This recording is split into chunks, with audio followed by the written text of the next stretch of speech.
A música mexe com as pessoas, não resta dúvida. Pode despertar alegria, tristeza, comover, excitar. Mas muito antes da música existir, existe a sua matéria-prima. Os sons, no seu estado mais puro, servem ao compositor, assim como a paleta de tintas pode servir ao artista plástico.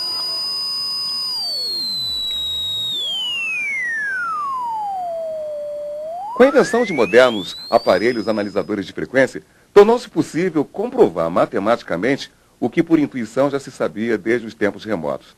O ouvido humano percebe os sons e transmite ao cérebro informações que serão processadas e entendidas. O som captado pelo ouvido humano ganha sentido quando ele chega no cérebro. O que a gente chama de som é resultado de oscilações muito rápidas que acontecem no ar que está em volta da gente, né? Essas oscilações se dão na forma de compressão e rarefação do ar, ou seja, as moléculas do ar se comprimem e se rarefazem muito rapidamente, e o ouvido capta esse movimento. Quando ele se movimenta para frente, ele cria uma zona de compressão do ar.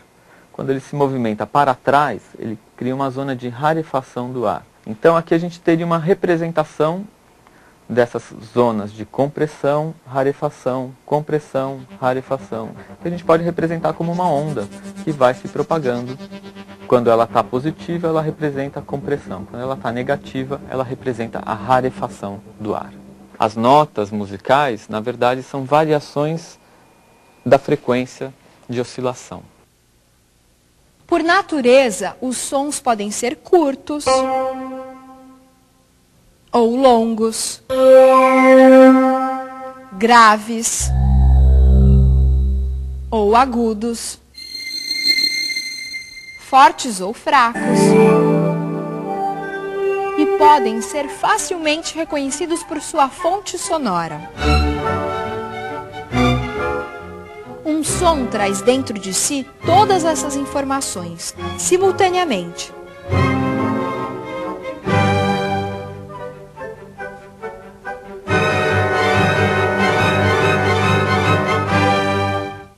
Por exemplo, se alguém emitir um som que tem uma determinada frequência de vibração e uma outra pessoa emitir um que tenha o seu dobro, o ouvido humano interpreta essas frequências sonoras como equivalentes e passa a aceitá-las como sons musicais idênticos. Desde a antiguidade, nas mais variadas épocas, os povos se utilizaram desse conhecimento para organizar suas criações musicais. Desenvolveu-se o costume de utilizar os sons que o nosso ouvido reconhecia como equivalentes, como limites de uma espécie de espaço sonoro que poderia ser dividido, ou melhor, fracionado. Uma maneira bastante comum de fracionar esse espaço entre dois sons equivalentes, Dó e Dó, por exemplo, é em 7 partes. Por gerar 7 notas, criou-se a denominação oitava para este ciclo, já que o oitavo som passa a ser considerado o primeiro do espaço equivalente, dando a impressão de voltar ao início e assim, virtualmente, até o infinito. Em lugares onde certas tradições milenares ainda são mantidas, podemos ir buscar mais informações sobre as variadas maneiras de organizar os sons com o propósito de fazer música. Aquela mesma oitava, dividida agora em 5 sons, ao invés de 7, pode ser ouvida na China, na Indonésia, na África ou nas Américas. Estes 5 sons dão o sabor característico das músicas orientais.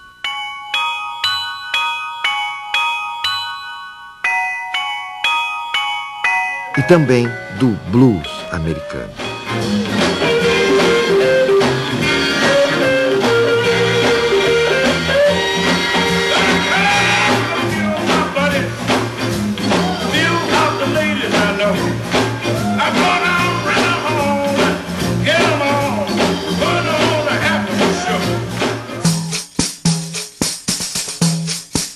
Por sua vez, árabes incluem na sua tradição até 24 divisões desiguais no interior da oitava, criando combinações que levam a 133 maneiras de agrupar os sons.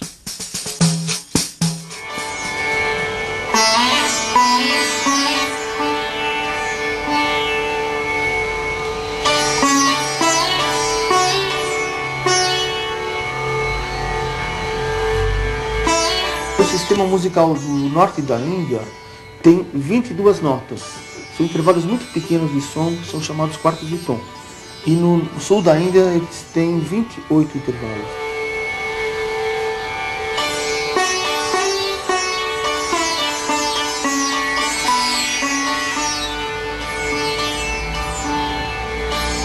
Uma vez tem um congresso de musicologia na Índia e estava o maior quebra-pau, o pessoal do norte falando que eram 22 divisões e o do sul falando que eram 28.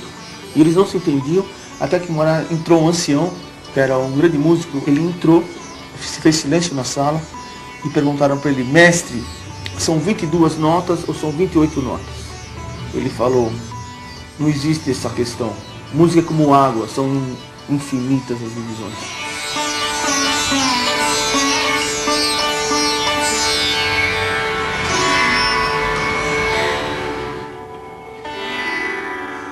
A música clássica indiana tem 10 escalas básicas que se subdividem em 64 e depois existe uma análise combinatória entre elas.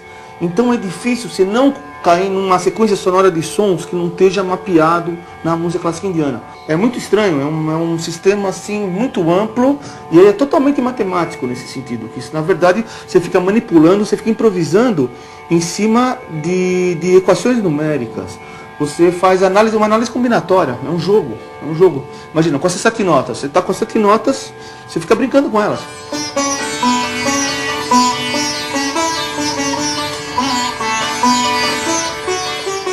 É uma geometria precisa, é uma geometria mágica, mas ao mesmo tempo é uma geometria não extremamente calculada como um metrônomo. Isso acontece muito no ritmo indiano, por exemplo. Um percussionista vai mexer com ciclos. Porque o tempo na Índia é sempre pensado como um ciclo. É um ciclo mágico de números que se repetem.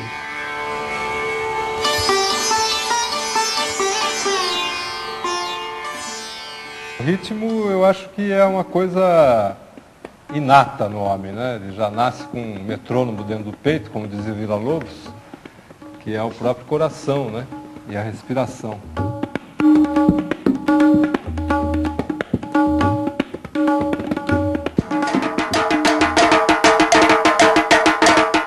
O tambor, ele toca e diz, gente, venha para os orixás, sai um pouquinho da sua estrutura terrena, da sua vida de pé no chão, né? E venha para um outro espaço, para serem outras coisas, para perceberem outras coisas, para terem outras percepções.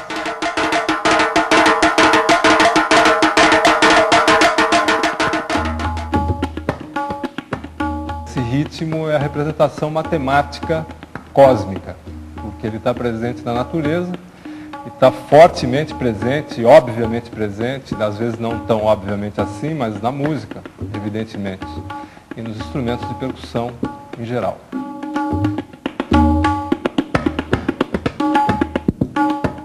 A música, ela leva ao êxtase, né? Sempre vai levar ao êxtase, né? Sempre você vai ouvir a música, cada um tem um jeitão de receber esse êxtase, né?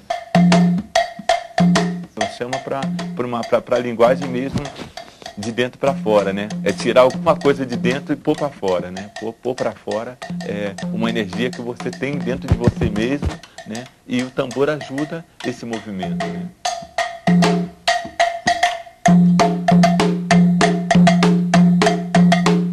O ritmo, ele contém uma pulsação. Se ele contém uma pulsação, ele contém um metro, né? Esse metro é passível de ser subdividido. Você vai ampliando e vai combinando essas variações, você tem uma infinidade de combinações e de resultados extremamente sofisticados e complexos que não deixam de estar, todos eles, atados entre si. Quer dizer, todos eles têm uma relação muito íntima com essa pulsação fundamental. Isso é matemática.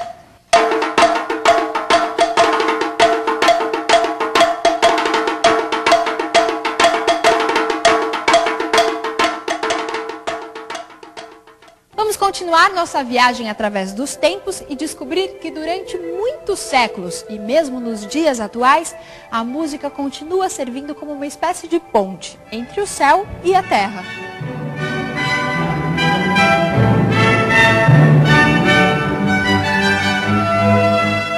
a gente ouve a música do Bach, a gente sente um teor religioso muito forte, de elevação espiritual mesmo, assim, né?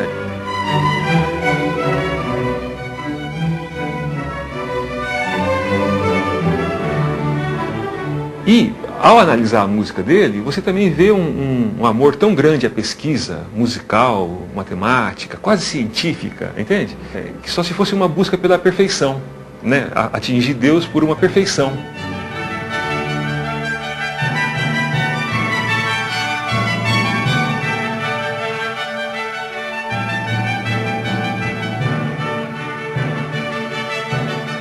Na época do Bach, estava sendo definido o que depois ficou sendo conhecido como o período tonal da música. A partir do Bach, a dimensão do acorde, que são notas tocadas ao mesmo tempo, né, começou a fazer sentido. Então, o Bach já escreve pensando assim e também pensando do jeito antigo. Ele mistura as duas coisas, né?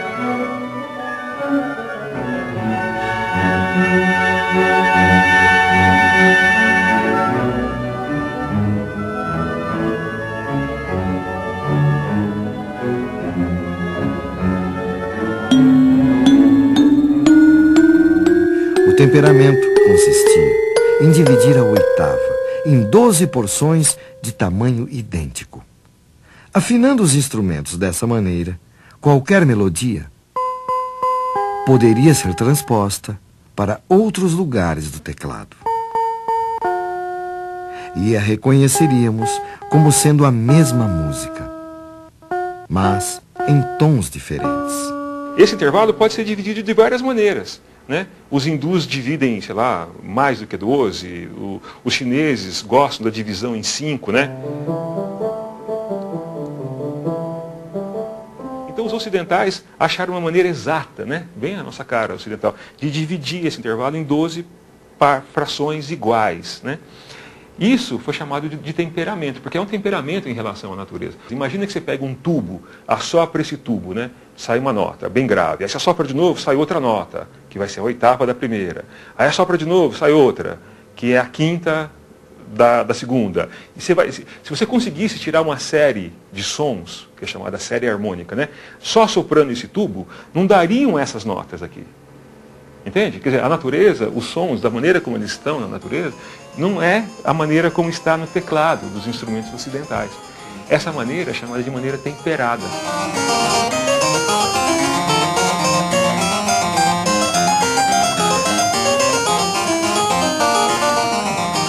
Então, essa música que foi consolidada, porque os caras vinham pesquisando há muitos anos, né? Nessa época, é depois a música que se torna regra.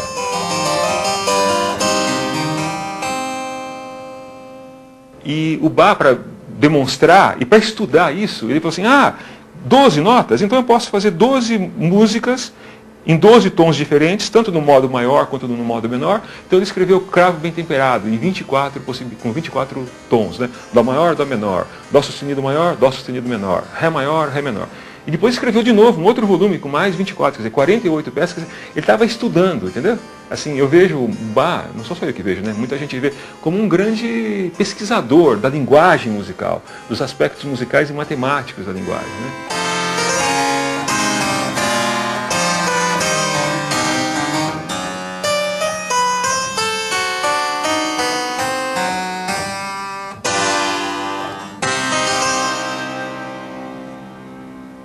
À medida que analisamos os acontecimentos musicais à luz da matemática, a exatidão numérica que orienta a escolha das notas e dos ritmos quando os músicos tocam ou compõem, parece indicar que de alguma maneira eles sempre buscavam a perfeição. Vamos entender isso melhor?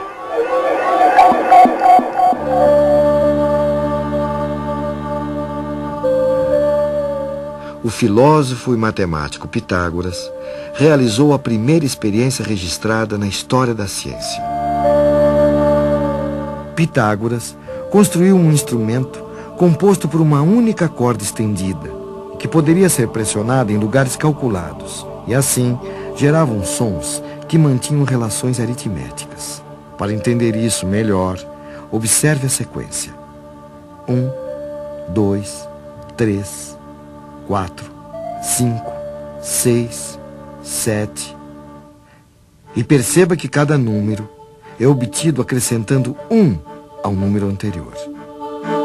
Mas as notas obtidas à maneira pitagórica, geradas por relações aritméticas, produzem a cada oitava não as mesmas notas da primeira, mas outras, sutilmente desiguais. Essa diferença faz com que cada novo conjunto de notas seja diferente do primeiro.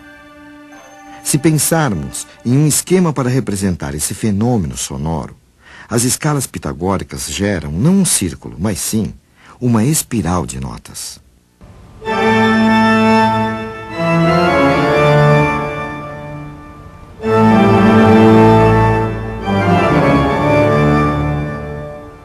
A música produzida por Bach e outros músicos de sua época, por se utilizar dos acordes, que são notas tocadas simultaneamente, precisava de uma mesma afinação em todas as oitavas, para que não se tivesse a impressão de desafinação. Para isso, os músicos como Bach e, posteriormente, os inventores do piano, optaram por dividir a escala não de maneira aritmética, mas sim geométrica ou logarítmica. Na prática, a nova escala divide a pequena diferença existente entre, por exemplo, o dó de uma oitava e o dó da seguinte, entre todas as notas da escala. A escala temperada, dessa maneira, altera sutilmente todas as notas, criando sons não naturais. Gera, porém, uma escala circular, em que o fim de uma oitava coincide com o início da outra, e assim é mais adequada à música da época de Bach. Essa nova maneira de afinar os instrumentos e de organizar a escolha das notas só se tornou possível através de uma nova maneira de fazer cálculos. Os logaritmos foram criados por John Napier em 1614 e são um modo de fazer cálculos. Essa sequência de números 0, 1, 2, 3, 4, 5 e assim por diante é uma sequência aritmética, pois cada número é obtido acrescentando-se 1 ao anterior. Já uma sequência geométrica como 1, 2, 4, 8, 16, 32, 64 é obtida multiplicando-se por 2. Pois bem, os logaritmos nasceram quando buscamos encontrar uma relação entre essas duas sequências numéricas. Perceba que uma sequência geométrica pode ser escrita da seguinte maneira. 2 é 2 mesmo, ou 2 vezes 1, ou ainda 2 elevado a 1. 4 é 2 vezes 2, ou 2 elevado a 2. 8 é 2 vezes 2 vezes 2, ou 2 elevado a 3. Perceba que agora a sequência geométrica é formada por uma base, nesse caso o 2, e os expoentes formam uma sequência aritmética. Os logaritmos são uma maneira de associar essas duas sequências. Noutras palavras, as 12 notas da chamada escala temperada ou cromática correspondem aos logaritmos de base 2. 2 elevado a 0, 2 elevado a 1 sobre 12, 2 elevado a 2 sobre 12 e assim por diante. Ao adotar o temperamento, temos uma escala circular.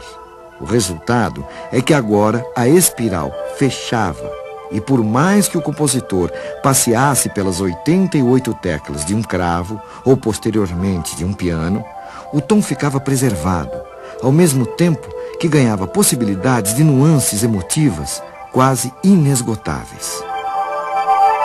A forma da cauda do piano, assim como os tubos de um grande órgão, tem o desenho de uma escala logarítmica. Se você vai dar aula de logaritmo, jovem professor ou professora, peça um pequeno tocador de CD, bote uma música de Bach, ou mesmo traga um menino com violão, ou se a escola puder, vá ao salão onde há um piano, e mande alguém tocar Bach. Ao ouvir, ele vai estar preparado para entender a ideia de logaritmo. Pois, tocar Bach nada mais é do que dedilhar sobre logaritmos.